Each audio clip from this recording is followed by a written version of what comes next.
I wonder how many people are deep in an addiction, and if way back there'd been the place where they knew it was safe to say the same, and it was a place of healing, they would have never gotten themselves into addiction. They would have never started embezzling money. They would have never gotten into an affair. What could have happened if we created that space? And I really think our job as followers of Jesus is to change the understanding, the context of confession, so that the church is always a culture of healing. I think maybe you have the same response I do. You go, say what now? I have to confess? Can I do chores? Can I serve the poor? Can I go on a mission trip? Hey, Alexa, can you tell me if there's something else I can do other than have to involve myself in confession? Alexa, please. I was at a meeting earlier this week with some pastors on our district, the Kansas District Church of the Nazarene, and our district superintendent, Kendall Franklin, who I've known for a long time, loves to have fun. And so he opened the meeting. We didn't all know each other. We're sitting around a table, and he said, okay, just go ahead and introduce yourself and go ahead and confess your greatest sin. And he was kidding. But you feel it, don't you? You feel what we all felt in that room sitting there as pastors. We're like, well, I'm out. I'm not doing that. Now, I want you to notice what the assumption that James makes about you and me. He makes the assumption that we do indeed have sins that we need to confess. Listen, we're holiness people. For those of you who don't know, Church of the Nazarene, we're a holiness denomination. We believe that you can, in this life, be free from willful sin, that you're not stuck forever. If you're stealing, you don't always have to steal. If you're committing adultery, you don't always have to commit adultery. If you're lying, you don't always have to lie. You're not stuck. There's no reason you absolutely have to always sin. But that God put us as a denomination of a group of people into the world to put out the message that there's a radical optimism that God has about your life and how God's grace can work in your life, and you can be free. You can live a free life. You can live a life full of love. Doesn't that sound like wonderful news? But here's what we don't believe. We don't believe that means that you are now free from any miss ever again. Shakespeare called it in Hamlet, the 1,000 natural shocks that flesh is heir to. Anybody remembering Hamlet's soliloquy? If you memorized that in high school? And here's what we did. We had this mistaken teaching that said, well, so if you're going to be free, that means you have to be free from sin at all, and you have no sin whatsoever. And here's what happened inside of a lot of people that I know to this day who still wrestle with this. The result was they felt like they couldn't admit that they were human being. And it felt like what we were trying to say to them is, okay, you need to rid yourself of all of your imperfections, and you need to be perfect. And you felt like, okay, well, I guess when I'm holy, what happens is, and I wrote about this in my email yesterday, you kind of like float up off the ground 2 inches above the ground when you're holy, and you leave behind all of your humanity, and the result of that teaching that was not correct was we believed, okay, well, if that's what I have to be, I know I'm not, because I still struggle with a lot of things. And so what we taught ourselves is that we have to put on a mask. And we have to look like we're perfect. Anybody else have that experience in the church? Just me? Here's what Chuck Swindoll said about that. There's just one major difficulty in this mask-wearing game. It isn't real. What's worse, as we hide the truth behind a veneer polished to a high gloss, we become lonely instead of understood and loved for who we are. And the most tragic part of all is that the longer we do it, the better we get at it. The more alone we remain in our hidden world of fear, pain, anger, insecurity, and grief. All those normal and natural emotions we hesitate to admit, but that prove we are only human. We need each other. Let's make sure before we talk about confession that we know what it isn't. Because what we need to do is we need to shift our understanding, and we need to shift the context that it happens in. Here's one of the things that I think people think confession is. They think it's like an interrogation. I've got a picture here of an interrogation room. Have you seen these kind of on those shows, This is a real detective trying to get information out of people. And you've seen those in movies and then in real life, the tactic of the good cop and the bad cop. And the good cop goes in and is really nice, and the bad cop threatens the person. The good cop, though, will be your friend and talk to you about how, all this is be better. What are they trying to get out of you? They're trying to get out of you a confession. And the reason they want the confession is they want to be able to accuse you and condemn you for what you did. And so when you hear the word confession, that's what goes through our mind and our heart. We go, oh, no, what?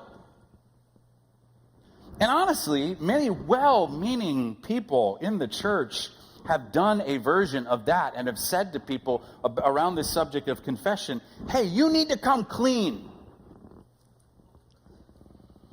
A number of years ago, I was in a seminar. It was like a spiritual growth weekend. I don't know how else to describe it. It's a longer explanation than I can give here. But I was in this spiritual growth weekend, and we were doing these exercises designed to help us move closer to Jesus. And there were these kind of experiential things that we were doing, and we had this exercise where we had to go away and had to do a specific thing, and then we had to come back and say in front of everybody, yeah, I'm 100%. I'm 100%. And I remember we were, and they said, your group can't come back and can't participate until everybody in the group is at 100%. And I went, oh, okay. And so I did the work that I thought I was being told I had to do, and it was an exercise designed to reveal what we really thought. But there was this other kid my age. I was in my 20s, and he was in his 20s, and he said, I can't do anymore. I can't say anymore. I can't do anymore. I don't know what to do. Right now I'm shutting down. And I went after him. Got mad, started yelling. I said, you can't do this to us. So this is not fair. You have to be 100%. What's wrong with you?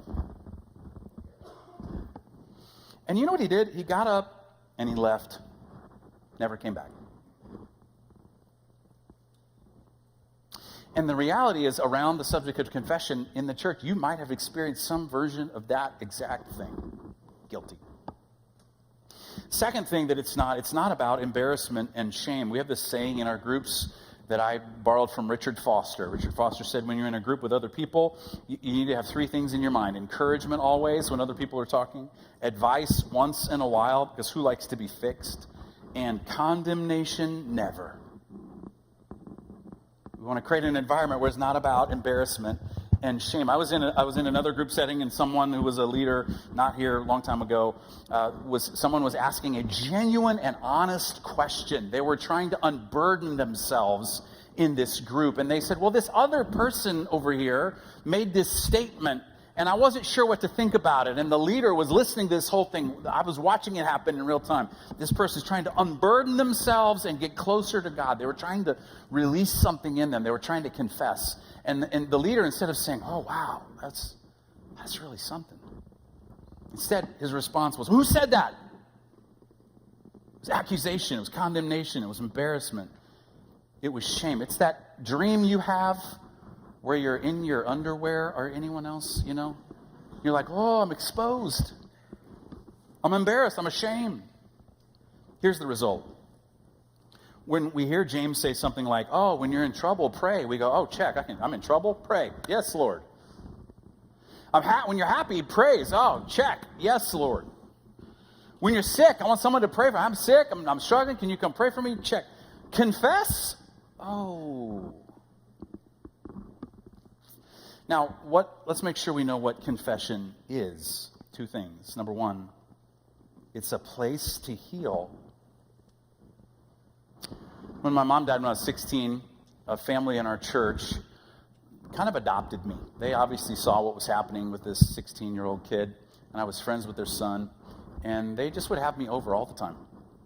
Go to their house, they'd cook food, we'd play basketball, they had a pool, we'd swim in the pool, and the mom's name, her name was Regina, and she became like a second mom to me, and she had this chair. When I would walk into her house, I knew that if I walked into her house, I could sit down in that chair, and I could tell her anything, and it would be okay. I didn't have the language for it at the time as a 16-year-old kid, but I look back on it now and I recognize she had created a place for people to heal. She created a space for me where I could heal. That's what confession is supposed to be, a place to heal. You've heard the phrase, the church is a hospital for healing, not a museum for displaying. That's my version of it, The church is a place where you come in and you come in with your brokenness, and you come in with your failure, and you come in with your mistakes, and you come in because you're in the process of healing. It's not a place where you come in and you display how you've got it all together. Well, look at me, my life's perfect. So if the church is a hospital for healing, that means our groups are the clinics. And the relationships we have with each other are vehicles for healing. A few years ago, a wonderful saint in our church passed away, a lady, and I went to see her, and her health was failing. She was older. And I went to see her, and one of the places I went to see her, I couldn't find her in a room, and so they said, she's in therapy. And I went down, and she was sitting at this bike. If you knew her, she had this great big smile on her face. She was always positive. And she loved the fact that she was in a place where she could find some healing. That's what confession is supposed to be, is a place to heal. Second thing is that it's safety where you can say the same. It's a safe place where you can say the same. That's what the word confess there means in James. It literally is words put together that means you say the same. In other words, you agree with what's happening. You agree with the truth. I moved when I was in the 7th grade, and we moved again in the 9th grade, right when I was in English class, when we were learning how verbs and nouns are put together. You remember the sentence diagramming? I know there are a couple nerds in here who love that kind of stuff. The rest of us hated it. I hated it, and I moved every time we were right in the middle of it, and so I don't understand it. But there's these tenses, the present imperative. That's the tense of this verb right here. The present imperative, meaning it's something that you and I are to do right now. I looked up what this tense means. For those of you who love English, you're going to go, I am justified. The pastor read something about English tenses. Here we go. You ready? The verb tense where the writer portrays, the present imperative is the verb tense where the writer portrays an action in a process or state of being with no assessment of the action's completion. Meaning, James says, you and I are to keep on doing this over and over and over again. We're to find the safe place where we can agree with the truth and say, I have fallen short of it. I have missed, either on purpose or through my lack of ability. For a second, about the power of this. I wonder what things people have engaged in that if they'd known they had a safe place of confession, they would have never gotten to. A person who's in the news every so often is BTK. When you're here in Wichita, you know who the BTK killer was. And if you know the story, you know he was the president of the board at his local church up north a little ways. And he was doing all these terrible things. I haven't dug into the psychology of this person. Maybe he was a sociopath. I don't know all of that. I wonder, though, if way back he knew that the church was a place of safety and a place of healing where there were a few people who knew him well enough, and he could have confessed things, if maybe he would have never gotten to that place. I wonder how many people are deep in an addiction, and if way back there'd been the place where they knew it was safe to say the same, and it was a place of healing, they would have never gotten themselves into addiction. They would have never started embezzling money. They would have never gotten into an affair.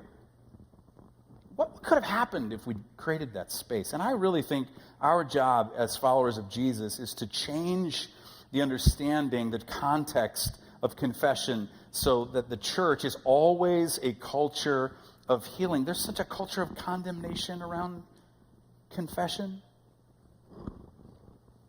But I sometimes have to confess, I don't even know my sin until someone else shows it to me.